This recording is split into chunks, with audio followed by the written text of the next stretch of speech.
I was reading my devotional today, and so I thought I'd share a little bit about what I read. Because I was thinking, like, how does it apply to heroes?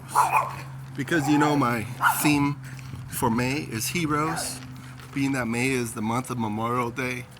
And Memorial Day is the day that represents those people that have given their life for something bigger than themselves. So, heroes.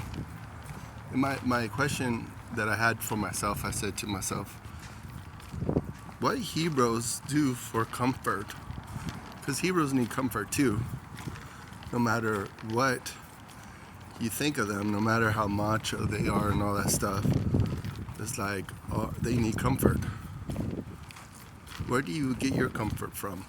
Because in the Word, it says in the Word that we should be getting our comfort from Christ. Christ should be our comfort and our joy and our total everything. So it's like this. There's I think it's in Timothy, 1 Timothy or 2 Timothy. I'm sorry, I don't know the exact address. But it's talking about soldiers when they're enlisted. They're enlisted and they aren't supposed to be entangled with worldly affairs or affairs of the non-enlisted. Like the whole thing with, what they call it, civilians versus the enlisted.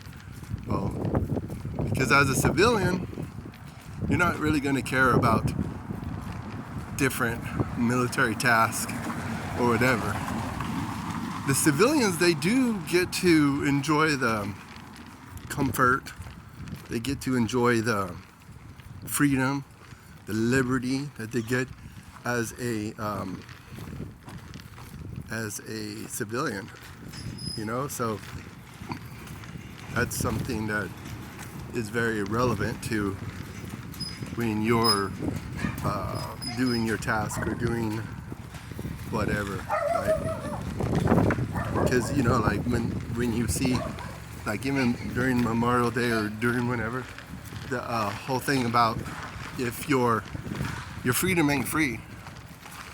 So I went off on a tangent, but where do the heroes get the comfort? The heroes should be comforted by the one enlisting them. Even though during Vietnam and probably the other wars, they were drafted to go fight. They were drafted, and that's kind of like, it really goes to a lot of theological concepts about like if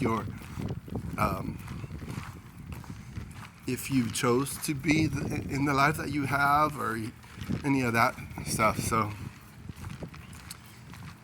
anyways, the one who enlisted us comforts us, because it's like they call Jesus the suffering servant, because he was here to serve, and at the same time we are supposed to serve him.